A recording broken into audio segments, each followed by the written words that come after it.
coordination on the central government level and also on the provincial level or central and provincial.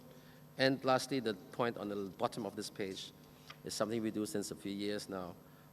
We help in terms of trying to understand how to transform our country digitally for the better. So what do we, next slide, yes, indeed, thank you. So what do you want to transition our nation, our country into? Well, we try to make it a sovereign, advanced, and sustainable maritime state. Well, sovereign, I say it in Indonesian very quickly, sovereign means berdaulat, advanced maju, and sustainable berkelanjutan. The word maritime state is actually something which is, I think, quite interesting to note. We find different expressions for our country here. Some people call it the maritime continent, because the fact is that from west to east is 5,000 kilometers. It's larger than Europe. It's about London to Dubai. That's the stretch of Indonesia. And we have only 30% land and 70% water. But because of the so-called UNCLOS, or United Nations Convention of the Law of the Sea, the whole ocean in between the islands is Indonesian territory. So we were talking about the maritime / island state, which is quite large. So in 2045, we want to achieve this state. Right now, we are still, from an economic perspective, in a lower middle income state. We want to go to higher middle income soon, and if it surpass about 12,000 something US dollar per capita per year, then we are going into the higher income state, which will happen probably in the 30s of this century. Can I have a next slide? Okay, I'm here talking about, this is an official document by the Ministry for National Planning. And this is basically a summary of it. So how to achieve 2045, we're basically talking about 4 pillars. The pillar on the very left says that we have to have the capable human resources that apply, develop, and master science and technology. So without that, it is very difficult to achieve a higher economic state or a higher state of development, because all of us know that if you're going to create higher economic value or higher value in general, quality of life, it's impossible to do that without understanding technology these days. I think it always has been like this, but even more in today's complex world, it is like that. So that is a fundament. Based on that, or related to that, of course, if you talk about economic development, today we can't do it otherwise than doing it in a sustainable way. Sustainable means from the very beginning, including aspects like climate, like environment, like human-centered design or life-centered design, et cetera, et cetera. So this is from the very beginning very important. Then on its right, you see, even if we have achieved a higher state of economy in a sustainable way, we have to remember and remind ourselves that we have to share the fruits of our harvest as equitable as possible. So it is not enough to be a more wealthy country, but we have to share the wealth as much as we can. It is impossible to have everybody at the same level, that's clear, but it is also not good to have a too high disparity between people within our country. So can it be that only a few have a lion's share of the economy and a lot are actually poor or almost poor? On the very right-hand side, you see we have to also strengthen national resilience and also make sure that the governance of our country is as democratic and as good as possible. I think the issue of national resilience in today's world, where we have rising, sometimes uncontrolled rise of prices such as food and energy, is something very important. So Indonesia is aware about the fact that we need to be more resilient in both sectors. Can I have the next slide, please? So what do we need? Digital transformation, actually. Well, remembering what I said before, if we transform our country digitally, then we can enhance efficiency and productivity. We are in a position to make decisions that will evolve into policies, into actions that are more data-driven or science-based, meaning based on facts, based on data, and not based on impressions or some estimate which might be completely wrong. Then if we have all of that, then we can be innovative in an agile way. So sometimes we have to innovate fast. Like all of us remember the challenge that we had a few years back. It seems to be so long ago, right? But it's just 2 years back. We were all still talking about COVID. And in the very beginning, the whole world was clueless what to do because we didn't have a solution yet. But within a very short time, many countries, or the whole world, got together and created a vaccine, produced billions and billions of vaccine doses, and distributed that, implemented that, and some countries did very well, some less. But in the end, as a planet, we have resolved, by and large, the COVID crisis. And lastly, if we do the digital transformation well enough, then we attract talent and retain that talent as well. So some examples on the next slide. We see here some countries like Singapore, Korea, or South Korea, Germany, etc. And all of them have basically excelled in digital transformation for quite well. And you can see that there are some key success factors that ensure that these achievements are catalyzed in a good manner. So first of all, it is very important that certain things, the supervisory direction of how to transform digitally, needs to be done in a central manner. It needs to be a strong political will. There are a lot of things which are not popular. If you try to streamline things, to try to convince and to actually sometimes force people to adhere to a standard, some people just don't like it. They don't want to change. They feel they lose control, whether they have a better, work process after this or not. But in the process of changing, there's a lot of resistance. And that's what we see in Indonesia, by the way.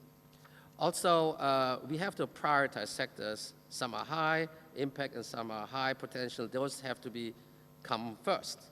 And then we have to gather input from practitioners, and we have to also accelerate the government, like we do in the private sector, right? Sometimes government is dominated not only by rational needs, but, well, rational in a technological sense. Of course, everything has its ratio. But politics is sometimes in the way of doing things the right way because of populism. Yeah. And also, we have to build and strengthen enablers along with goodwill, quick wins. How is Indonesia doing, actually? Well, Indonesia, you can see it here in a glimpse, is actually doing like medium, yeah, I would say. It's not the best, but it's also not the worst. The role of digital technologies is like this. On the next page, you see that digital technologies in general are actually enablers to do sustainable practice. You see here, there's already the word sustainability. So this will now actually transition into the other part of my presentation, which is actually more talking about sustainable matters rather than digital. But if we master digital technologies, digital practices, digital methodologies, it makes it actually easier also to implement sustainable matters.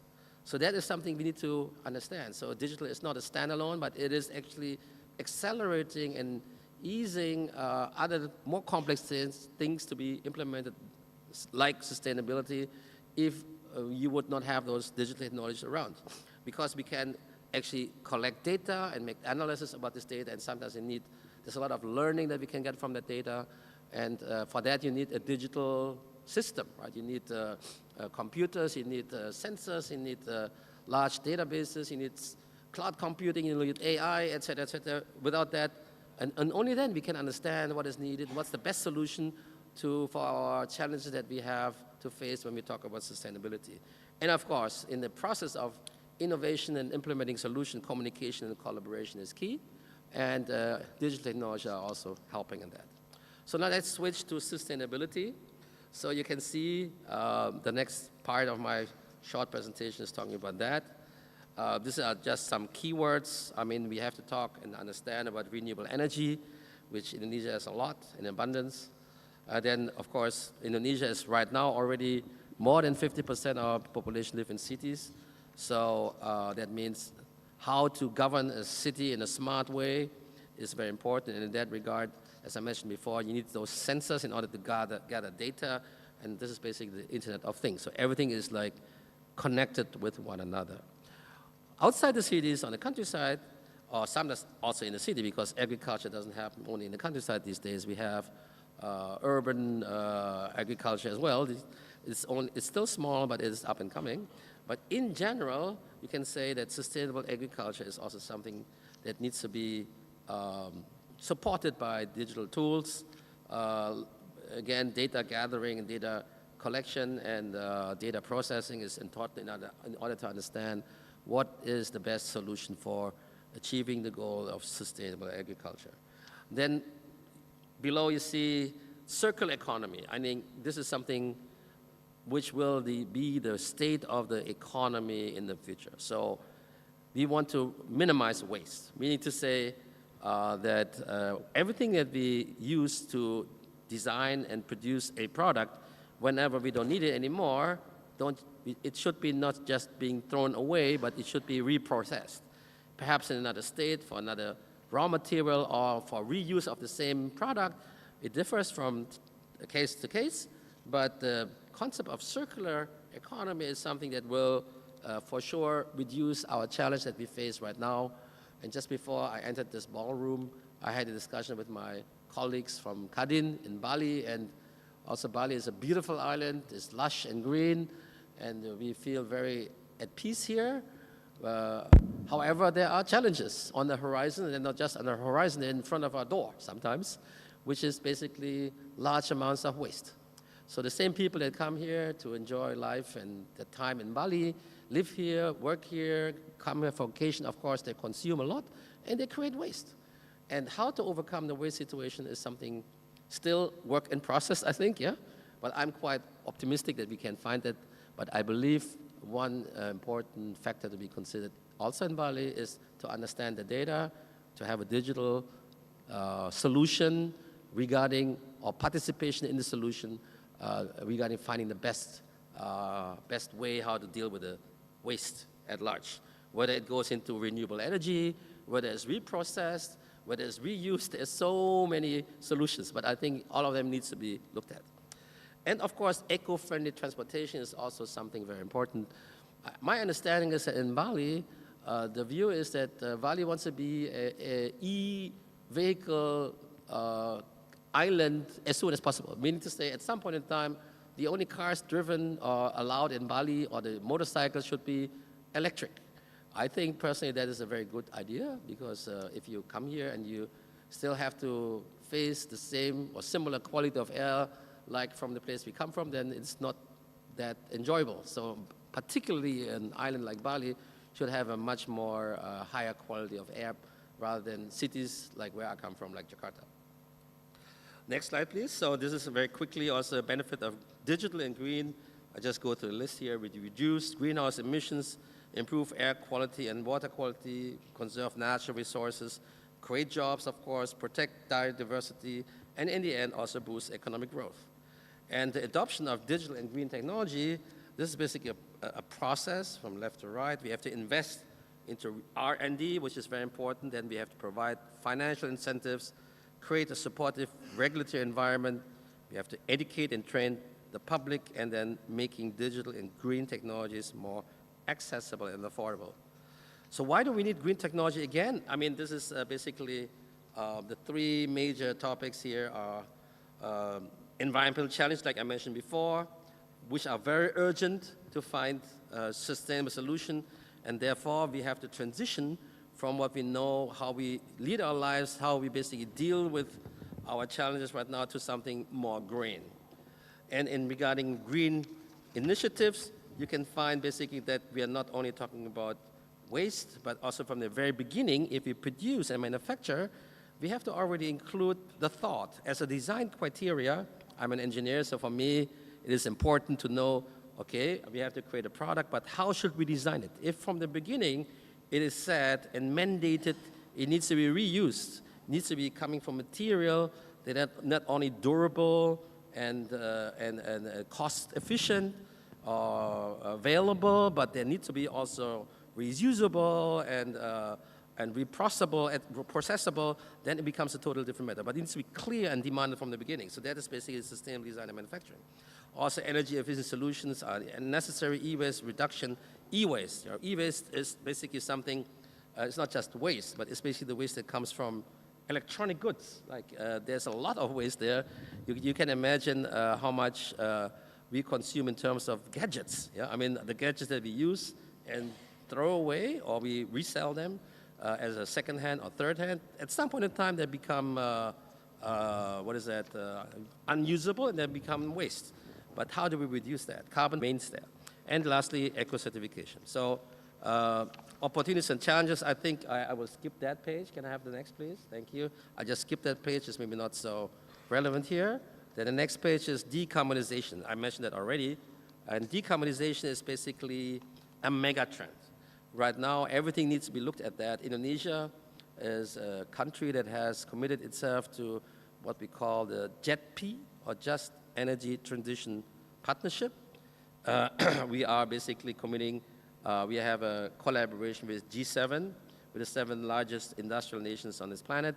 And there's right now in the first phase, about $20 billion committed for a project that fall into the category of JETP, which is not only finding renewable energy solutions for our energy needs, but it is also retiring old, dirty, coal-consuming power stations, and there's quite a bit in Indonesia. If you look at the pollution of a city like Jakarta, which is a very large city, it's about 44% of the pollution comes from traffic, and 38% of the pollution comes from coal-fired power stations. I haven't mentioned industry. This is just the power stations, 38%. Yeah. So it is quite enormous. So how to finance retirement is still a challenge. That's why we haven't seen a big progress in JETP, because there's a lot of discussion going to and fro how to really do that. But there's another component, because it's just energy transition partnership. So the just factor means at some point in time, if we do implement decarbonization completely, there will be actually a lot of people out of job. In a country like Indonesia, which is the largest coal exporting country in the world, #1 is Indonesia. You can imagine how many people will lose their job. People that mine the coal, people that transport the coal, people that trade with the coal, et cetera, et cetera. There's hundreds, if not millions of people depending on that. So what to do with those people? How do we transition them into the new carbon-free or low-carbon economy? Yeah. That is a question that needs to be answered, and projects like that need to also study what to do that in a just way. So it's not just victims, but also there's some beneficiaries from the transition into a low-carbon economy. Okay, so I'm almost done here. The 3 challenges that I see for us in Indonesia and in the world is always with a D. So I call them 3D challenge. I talked about digitalization already, decarbonization I talked already, the deglobalization, well, that's something more complicated. And that's actually my personal view. It's not yet recognized as a megatrend, but I think we can't really, if we are serious about the circular economy, then we have to deglobalize more. It doesn't mean that there will be no globalization. Some products and services remain global, but there will be a lot more local. And I think if we do more local, we have a stronger local economy. If I mean local, in today's language we call it actually hyper-local, meaning not only local like in a country, but in a village or in a city. So there are initiatives that strive for a independent cities. By 2054, they produce as much as they can in terms of food and energy within the premises of the city. Yeah. And this is called the Fab City movement. It started in Barcelona some years ago, and many cities have embraced that. And by the way, Bali has pronounced itself last year as a Fab Island under the leadership of then Governor Mr. Wayan Costa, yes, Wayan Costa, yes. And so Bali is officially a Fab Island, meaning there are initiatives here, and I will say a few words about that very soon. How do we see Bali in the future? So by that, it is less global. So now coming to Bali a little bit. So there are plans by the local government here to transform Bali's economy into something different from now. During the COVID pandemic, I think most Balinese people and Indonesians in general knew that Bali's dependency on tourism is too much. Needs to be lessened. It is true that tourism will remain a very dominant factor in the future in Bali economy, but people have seen in the pandemic that it is too risky to be too much dependent on one particular economic factor only. So, which led basically the Balinese provincial government to come to a conclusion that there needs to be economic transformation, to talk more about a smart and healthy Bali, productive Bali, Bali more integrated. Then what I put in this box, a greener Bali and a smart island and a conducive. These are all keywords, but you can see on the next page what it really means. So you can see here, and I don't want to go through the list, this is really a lot, but just talking about what I said before. So you see the box which is in red. There's a digital fab lab. Yeah? So digital fab lab is basically something that is in connection with the digital, with Bali as a fab island. And what does this fab lab do? So the fab lab is basically trying to help transform Bali on the Balinese in a digital way so they become more productive using digital tools, not just more consumptive. Digital tools right now are more used in order to transact, to buy and sell, to get information, to communicate, to collaborate. But does it help us to produce new products? I mean, hard products. Yeah? Not yet. But we believe that this is very possible. So on the next slide, and I think this is my second last slide, basically this is something what can be done in a fab lab. And you might think, wow, is it really possible? Well, this is something that has been produced some years back, I think in 2022. No, sorry. This bike, this is a motorbike. Yeah? Doesn't look like a motorbike, right? But it is a motorbike, and it's designed by Airbus. Okay, I know this is not the usual motorbike producer, but they do have the technology. That motorbike there cost 30,000 euro. Of course, that's not a motorbike we want to use and want to buy. But this is just to understand what can be done if you use digital technology and use those digital machines like 3D printers, like laser cutters, like NC machines, all digital, meaning you design something in a computer in a special way, and you have special machines that can almost produce any form you like, and you design a bike. That bike, if you talk about a regular bike, they have about 3,000 to 4,000 different parts. That bike only has 500. So only a sixth of the usual. It's not only cheaper to produce, it's lighter, it's faster to produce, and it can be produced in any factory that has these digital machines for much lower cost. Of course, this is not something very popular with the regular suspects of the motorcycle industry right now, right? They don't like this. But I think this is how do you call this? This is innovation which is disruptive. Yeah. And it is coming slowly but surely, but imagine that those kind of factories and people that can design, this is an extreme example, a bike. It can be less complicated than a bike. But imagine those kind of facilities and capabilities are available on a more local level. Imagine that there's 10 small factories or 100 in an island, because those factories don't cost much money. Yeah? They're not talking about in order to produce 100,000, in order to have a factory that is feasible for producing motorcycles, you have to produce 1 million cycles a year. No. It's enough 10,000 a year, you're already feasible because the machines don't cost so much. So this is basically the vision that we at the moment progress in Bali and other places to make our world, or at least Indonesia or Bali, less globally dependent. So more things will produce. And by the way, if you produce things more locally, the only thing that go global will then the bytes. But the atoms stay at home, meaning they stay where they are. The raw material comes from here, and it stays there. And once it's not usable anymore, it's reprocessed here. So there's less goods shipped between A and B. So the digital footprint, the carbon footprint of the logistics of our world becomes much less, which is also a major factor when it comes to carbon emissions. Okay, I think I'm done with my presentation. As the last or second last slide, this is just a summary.